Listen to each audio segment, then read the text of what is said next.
Peyğəmbər dünyaya gəldi. Xanım Məryəm evdən çıxdı, dəstəmaz aldı, çıxdı. Çox üzr istəyirəm bu ifadəyə görə xanımlardan xüsusilə. O ərəfə ki çatdı, uşağı dünyaya gətirməli idi. Getdi bir dənə ağacın yanına. Ağac da quru ağacı idi.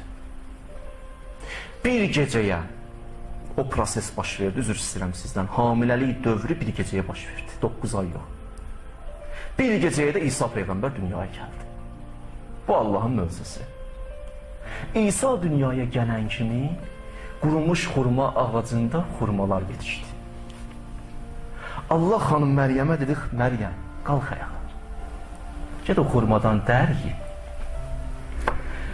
Xanım Məryəm bir daha sual edir Allah'a, dedi, ya Rəbbəl aləmin, o vaxt ki asan günlərim idi, oturmuşdum evdə, heç demirdin, dur mənə get o tərəfdən nəsə götür yi.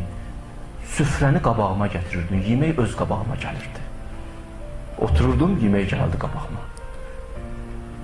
İndi belə bir vəziyyətdə sən mənə deyirsən, dur ağacdan xurmanı dər ye. Nə məsələdir? Biraz əziyyət var axı, dur ayağa ye. Xanım üçün o daha təəccüblü deyil, xurma ağacı, quru xurma ağacı yetişdi orada xurma. O yox, başqa sual verir. Görün məqama bax. İlahi, nə əcəb belə oldu ki, dəyişiklik hiss elədi. İmanlı insanlar nəsə olan kimi hiss edirlər. Nə məsələdir ya Rəbbəl aləmin? Dedi, Məryəm, o vaxta qədər ki, İsa dünyaya gəlməmişdi, tam şəkildə mənim məhəbbətim qəlbimdə idi. İndi ki, İsa dünyaya gəldi, o məhəbbət biraz gəldi, keçdi İsa'ya. Ona görə mən deyirəm, dur ayağa, get dər ye.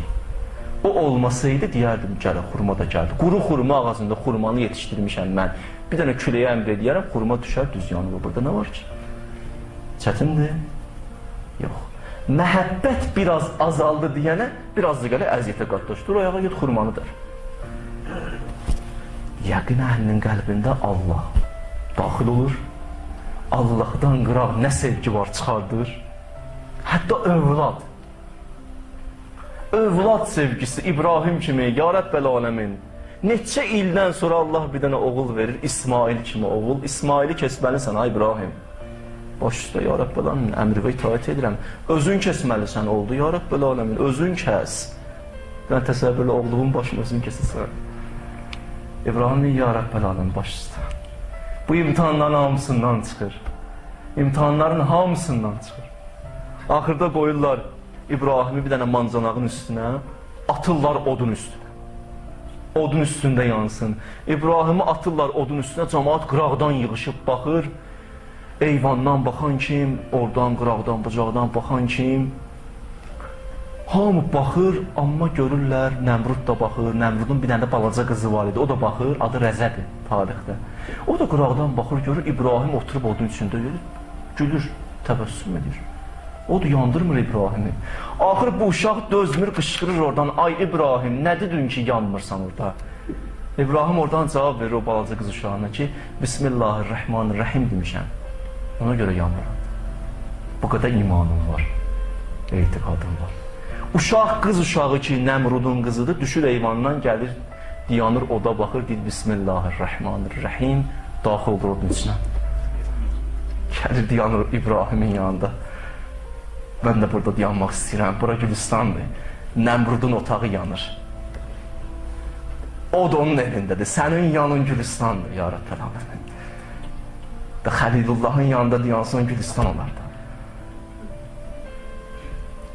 O da Bismillahirrahmanirrahim. Yəqinlə deyir, bu aləm olur, o da olur Gülüstan. O da olur Gülüstan, valla. Bu orucluq bizə yəqin bəxş edir ki, gəl yəqin əhli ol, xırda məsələlərdə ilişib qalmaya, böyük məsələlərə geç. Yəqin əhli haqla batil harada da ayıra bilir. Yəqin əhli üçün haqla batil bir-birinə qarışmır. Çünki onun baxdığı yer haqdır, gördüyü yer haqdır. Batil ha vaxt olar ki, o yerdə olar ki, orada mümkündür həm haqq olsun, həm batil. Oradakı haqla batil mümkündür, olmağı mümkün. İnsan deyə bilər ki, bu haqdır, yoxsa batildir. Amma insan qalxır bir məqama ki, o məqamda daha batilə yer yoxdur, haqqın özüdür. Da orada daha haqq batilə qarışmaz, batil haqqa qarışmaz. Haqq batilə qarışmır, batil haqqa qarışmır. Sən haqqın yanındasan. Ona görə şeytan deyir ki, mən aldada bilmirəm bəzi bəndələri. O bəndələrin kimdir? Muxləs bəndələrin. Niyə aldada bilmirsən şeytan?